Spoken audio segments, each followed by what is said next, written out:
احکام الحدیث ڈسکس کریں گے، لیکن سمرائز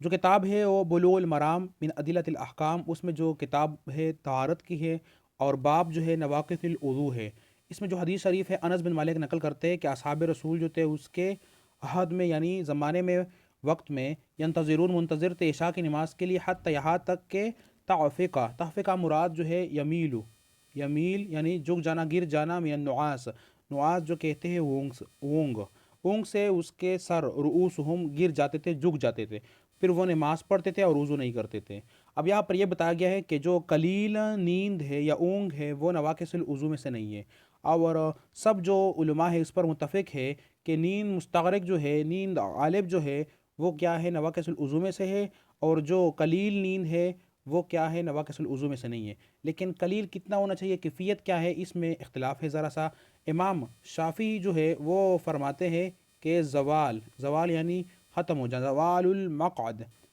عن الارض، کہ جو مقعد ہے وہ اس کا زمین سے ڈس اٹیچ ہونا، تو پھر جو نیند ہے وہ مستغرق بن جائے گا اور وضو ٹوٹ جائے گی۔ لیکن امام ابو حنیفہ کے ہاں یہ ہے زوالو تماسک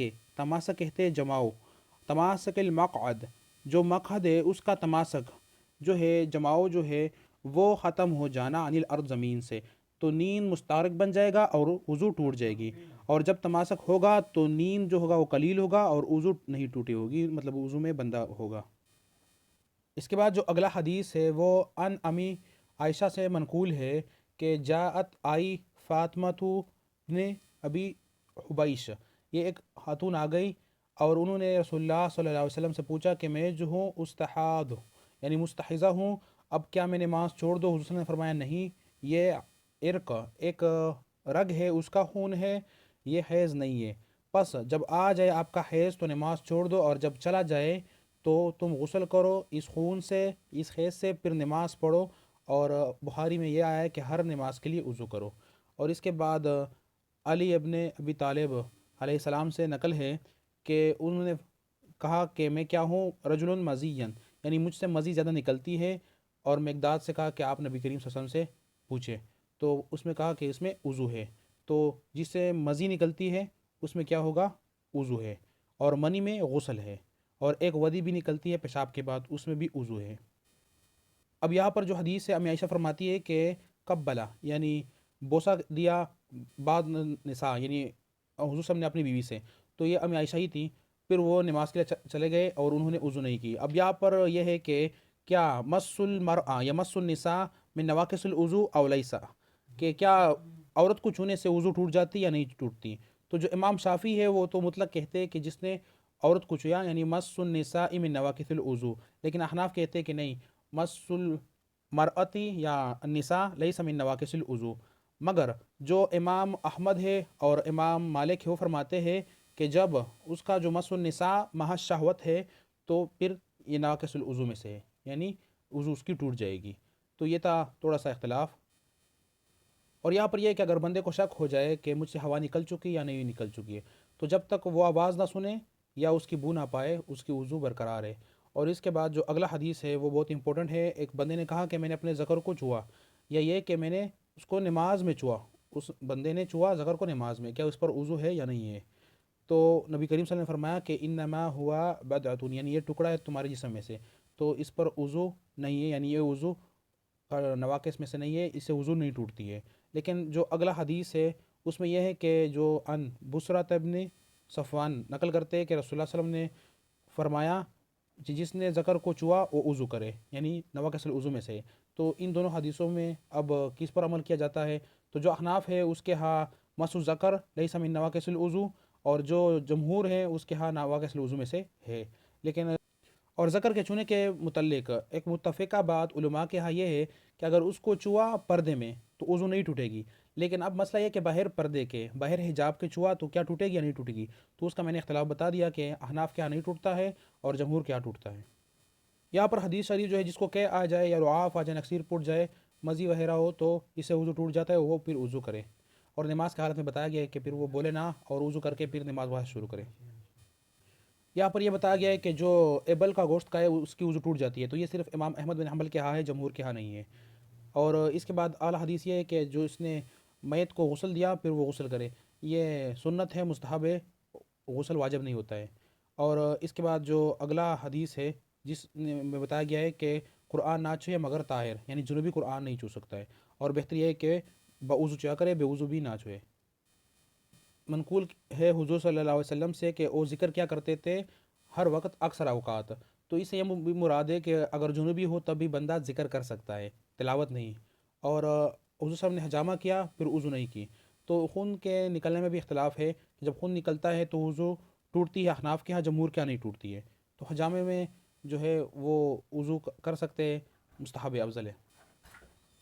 اس کے بعد ہے باب الغسل اور جنوبت کا حکمہ۔ ابھی یہاں پر ابو سعید خدری نقل کرتا ہے کہ جو پانی نکلتا ہے اس پر پانی ہے، یعنی جب منی نکلتا ہے تو بندے پر غسل واجب ہو جاتا ہے، غسل کرے گا۔ اور یہاں پر یہ بھی نقل کیا گیا ہے کہ جب بندہ کیا بیٹھ جاتا ہے عورت کے شہبہ، یعنی شہبہ یہ مراد ہے کہ اس کے جو دو پیر ہے اور دو کیا ہے ہاتھ ہے، یعنی رجلئی یدین،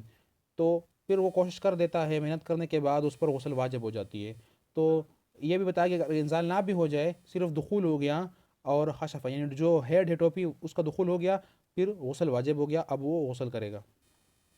یہاں پر یہ بتایا گیا کہ جس طرح مرد خواب دیکھتا ہے اس طرح عورت بھی خواب دیکھتی ہے، تو پھر وہ غسل کرے۔ اور یہاں پر یہ منقول ہے کہ جنابت سے غسل کرے، اور یہ جو جمعہ ہے، حجامہ ہے اور میت کو غسل دینے سے یہ کیا ہے، مستحب ہے، سنت ہے، لیکن واجب نہیں ہے، کیونکہ آگے آ رہا ہے کہ اس طرح ہوا تھا کہ جمعے کے وقت بتایا گیا کہ اگر جو وضو کرے وہ نعمت ہے اس کے لیے، اور جس نے غسل کیا اس کے لیے افضل ہے۔ اور حجامہ کے بارے میں کہ اس نے وضو ہی نہیں کی وہ گزر چکا ہے، اور میت کو غسل دینے سے وہ غسل واجب نہیں ہوتا ہے۔ اس کے بعد یہ ہے کہ اگر وہ جو اسلام لے کے آیا اس نے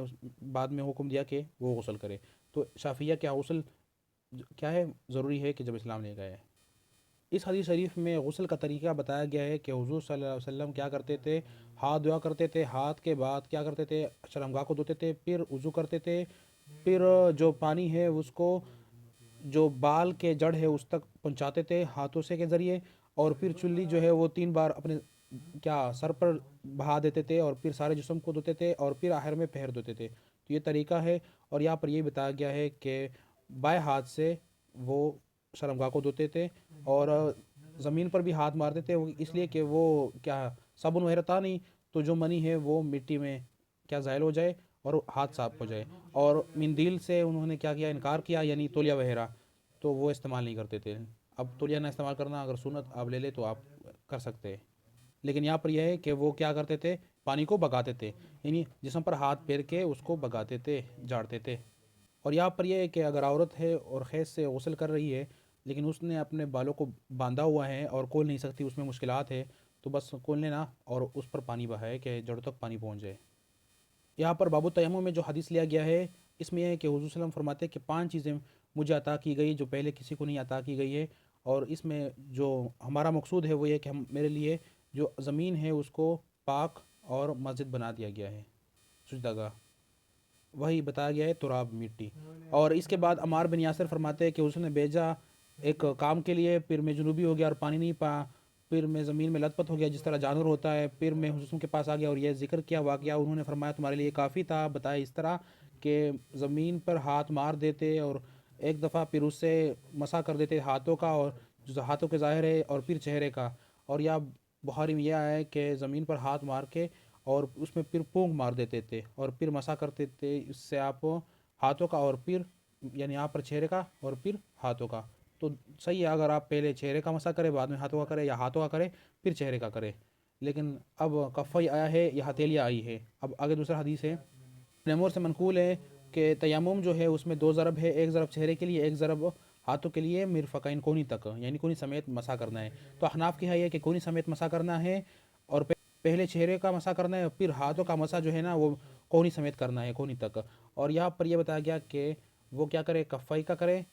پہلے ہاتھوں کا کرے یعنی صرف ہتھیلیاں جو ہے، اور پھر چہرے کا کرے۔ تو یہ جمہور کہا ہے کہ جو صرف ہتھیلیاں ہے یعنی کونی سمیت نہیں ہے۔ کتاب الصلاۃ میں باب المواقیت ہے، یہاں پر وقت بتایا گیا ہے، تو ظہر کا جو وقت ہے جب زوال الشمس ہو جائے، اور جب تک ہے جب بندے کی سایہ اس کے برابر ہو جائے، تولن ہو جائے، اور تب شروع ہو جاتی ہے عصر کی، اور عصر کا تب تک ہے جب تک سورج جو ہے وہ زرد نہ ہو جائے، اور پھر وقت صلاۃ المغرب شروع ہو جاتا ہے اور تب تک ہے جب تک شفق غائب ہو نہیں جاتا ہے، جو سورج کے غروب ہونے کے بعد جو سفیدی ہوتی ہے وہ ختم نہ ہو جائے، اور پھر وقت صلاۃ عشاء شروع ہوتا ہے اور یہ نصف اللیل تک ہوتا ہے اوسط، یا تک افضل ہے، اس کے بعد بھی پڑھ سکتے ہو، اور پھر جو صبح صادق ہے اس کے طلوع ہونے سے فجر شروع ہوتا ہے یا فجر صادق، اور یہاں تک ہوتا ہے جب تک طلوع شمس نہ ہو۔ اب یہاں پر ایک اختلاف ہے کہ وقت تو ظہر جو ہے اس کا جو انتہا ہے اور عصر کی جو ابتدا ہے وہ تب ہوتی ہے کہ جب بندے کی سایہ جو ہے طولن ہو، یعنی یکون ظل الرجل طولن، تو مراد یہ ہے کہ اس کی جو سایہ ہے اس کی لمبائی کے برابر ہو، یہ جمہور کے ہاں ہے، اور احناف کے ہاں کیا ہے، جو انتہا ظہر ہے اور ابتدا عصر ہے وہ کیا ہے، طولین، کہ ظل الرجل طولین، کہ جو اس کی سایہ ہے دگنا ہو، مرد کے سایہ، مرد کی جو لمبائی ہے وہ جو سایہ ہے اس کی دگنا ہو۔ تو اب اس میں ذرا سا اختلاف ہے، باقی صحیح ہے، یہ اوقات ہے۔ یہاں پر بابو صفت صلاۃ ہے کہ صفت طریقہ کیا ہے نماز کا، تو بتایا گیا ہے کہ جب حضور صلی اللہ علیہ وسلم نماز کا ارادہ کرتے تو اچھی طرح وضو کرتے تھے، پھر قبلہ رخ کرتے تھے، پھر تکبیر کرتے تھے، پھر وہی پڑھتے تھے جو اس قرآن میں سے اس کو یاد تھا یا میسر تھا، اور پھر رکوع کرتے تھے، مطمئن ہو جاتے، اس طرح پھر وہ رفع اٹھ جاتے تھے رکوع سے اور کڑے رہتے تھے اعتدال کے ساتھ، پھر سجدہ کرتے تھے اطمینان کے ساتھ، پھر اس سے اٹھ جاتے تھے، پھر بیٹھ جاتے تھے، پھر سجدہ کر لیتے تھے، اور یہی طریقہ تھا نماز میں ہر رکعت کے لیے۔ اور یہاں پر وہی بتایا گیا ہے کہ تطمئن، یعنی کڑے ہو جاتے تھے اطمینان کے ساتھ، باقی کوئی اتنا زیادہ اختلاف نہیں ہے۔ ان ابی حمید سعدی سے منقول ہے کہ میں نے حضور صلی اللہ علیہ وسلم کو دیکھا جب وہ تکبیر کرے تھے تو ہاتھوں کو اٹھایا منکبین، یعنی جو کیا ہے کندھے ہے، اور پھر رکوع میں پکڑا ہاتھوں سے جو کیا ہے گھٹنے ہیں، اور جب وہ رکوع کیا تو اس کا جو کمر تھا وہ سیدھا تھا، پھر اسے رفع ہو گئے، مطلب کھڑے ہو گئے، اور کھڑے سیدھا ہو گئے برابر، کہ ہر جوڑ واپس اپنے جگہ پر آ گئی۔ پھر انہوں نے کیا کیا، سجدہ کیا، اور سجدے کے بعد جو سجدے میں کیا ہوتا ہے ہاتھ ہوتے ہیں وہ نہ کھلے تھے اور نہ بندھے ہوئے تھے، اور کیا اس قبلہ کی طرف اس کی انگلیاں تھی پیروں کی اور ہاتھوں کی، اور جب وہ بیٹھ گئے دو رکعتوں کے بعد تو علی رجلہ یسر، یعنی بایاں پاؤں جو ہے اس پر وہ بیٹھ گئے اور دائیں پاؤں کو انہوں نے کھڑا کر دیا، اور اسی طرح وہ بیٹا کرتے تھے، اور آخر میں کیا ہوا کرتا تھا کہ جو بایاں پایا ہے اس کو باہر نکالا اور دوسرے کو انہوں نے کھڑا کر دیا جو یمنا ہے، اور مقعد پر وہ بیٹھ گئے۔ تو یہ بھی ایک طریقہ ہے کہ آخری رکعت میں مقعد پر بیٹھ دینا چاہیے، یہ سنت ہے، اور جمہور پر یہی عمل ہو رہا ہے اور ہم تین بھی اس پر عمل کر رہی ہے۔ تو یہ نماز کا طریقہ ہو گیا۔